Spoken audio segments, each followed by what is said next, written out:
If you manufacture chips, solar panels, EVs, or anything that moves electrons, you don't buy silver, you buy continuity. And in the last few hours, continuity just got fragile. Here's the setup in plain English. On January 2026, China shifted silver exports into a tighter licensing regime. Instead of silver moving like a normal industrial input, shipments require approvals and documentation that can be granted, delayed, or denied one cargo at a time. On top of that, a fixed list of exporters was published for the 2026-2027 window, 44 approved firms. Fewer doors means longer lines. That single change matters more than it sounds, because licensing doesn't just regulate volume, it regulates time. In a license system, a buyer doesn't just negotiate price. The buyer must also clear a process: product classification, end-use statements, end-user checks, shipping declarations, and a review window that can stretch from days to weeks. If a form is missing, the clock restarts. If the destination or the use case triggers extra review, the clock stretches. That creates a new variable in every purchase order: sovereign lead time. Now add the new twist. Multiple market desks and supply chain buyers are reporting a sharp slowdown in export license processing for Western tech orders.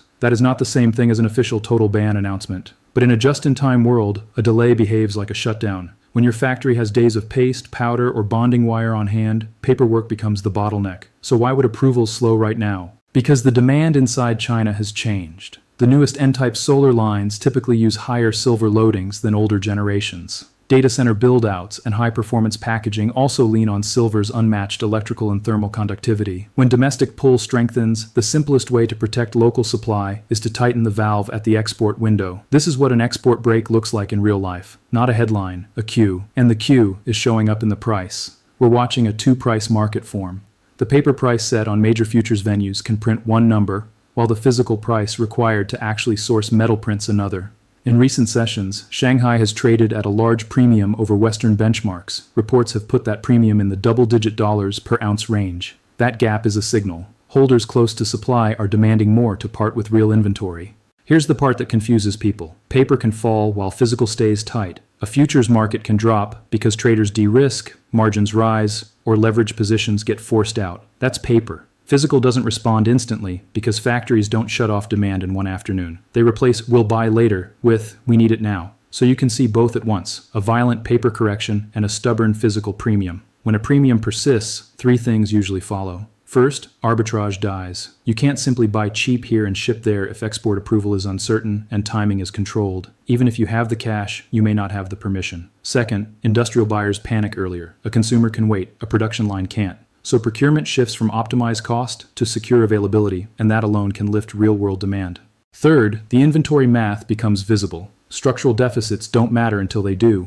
Industry surveys have estimated that the market ran another deficit in 2025, and that several consecutive years of deficits have drawn down above-ground buffers. When buffers thin, the system loses shock absorbers. A licensing delay that would have been a minor inconvenience becomes a major event. Now let's translate this into concrete pressure points for manufacturing. Solar first. Silver paste is the conductive ink inside panels. It is not a niche input, it is a performance input. Even with ongoing thrift and efficiency improvements, the solar supply chain still needs reliable, high-purity silver inputs delivered on schedule. If approvals slow, delays cascade, pacemakers run short, module assemblers slip, project timelines push out, and financing gets messy. A few weeks of disruption can become a quarter of backlog. Next, AI and advanced electronics. At the high end, silver isn't there because it's trendy. It's there because physics is stubborn. High-performance interconnects, thermal pathways, and specialized bonding applications benefit from silver's conductivity. If refined inputs tighten, packaging and assembly lines can stall, not because the chip design failed, but because a critical material can't be delivered at scale. That kind of stoppage is silent. You don't see it in consumer headlines until shipment dates start slipping, and then EVs. An EV is basically a rolling grid: inverters, battery management, sensors, high current contacts, safety fuses, charging hardware. Many studies estimate a battery electric vehicle uses roughly 25 to 50 grams of silver. Multiply that by rising production targets, and you start to see why a supply hiccup isn't noise, it's throughput risk. Even if a manufacturer can redesign around many materials, it cannot redesign around a missing delivery next week. Now zoom out. Why is the supply side so sensitive? Because silver supply does not ramp like a normal commodity. A large share of silver production comes as a byproduct of mining other metals. That means higher silver prices don't automatically create new silver mines on a fast timeline. Supply responds slowly, and mostly through recycling and incremental improvements. When demand is industrial and supply is slow, the market clears through price and rationing. So what does this mean for price action? It means volatility. It means squeezes. It means sudden gaps. And it means the headline price can lag the procurement price until it can't. If manufacturers are forced to bid for immediate delivery, the market starts pricing time, not metal.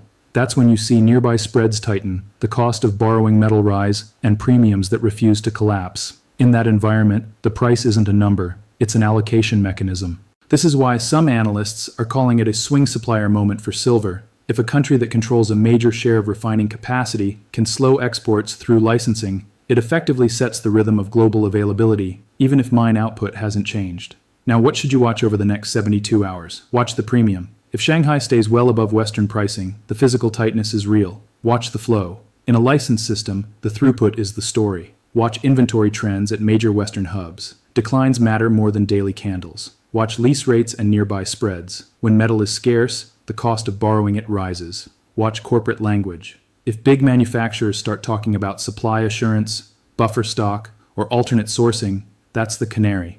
Now, what can industry actually do about it? In the short term, not much. You can't build a refining network in a weekend. You can't qualify new suppliers overnight. You can't swap high-purity inputs without testing, but you can change posture. Procurement teams can widen vendor lists and negotiate delivery windows before they're desperate. Manufacturers can increase on-hand inventory for critical inputs and accept the carrying cost as insurance. Engineers can accelerate thrift projects that reduce silver per unit without destroying performance. And recycling can move from nice to have to must have, because scrap is one of the few supply sources that can respond faster than mining. Over the medium term, expect a scramble for alternative routes. Some buyers will try to contract directly with mining jurisdictions and refine elsewhere. That sounds simple, but it takes time. Permits, capacity, power, labor, chemistry, and logistics. Even if Mexico or Peru can supply more concentrate, someone still has to refine it to the standards required for high-end manufacturing. That's the hidden bottleneck. Not just the metal, but the purity and the form factor. So here's the clean way to think about the total ban rumor. We can't treat it as confirmed without official clarity, but we also can't ignore it because licensing systems allow soft bans without press releases. The valve can be tightened quietly through slower approvals, narrower eligibility, and higher documentation burdens. The outcome looks the same to a factory. No metal arrives. And for investors, the key idea is even simpler. This isn't about a perfect narrative. It's about a fragile chain. When you insert a permission step into a critical input, you replace supply with access. Access can change overnight, and price reacts after access changes, not before. One final note.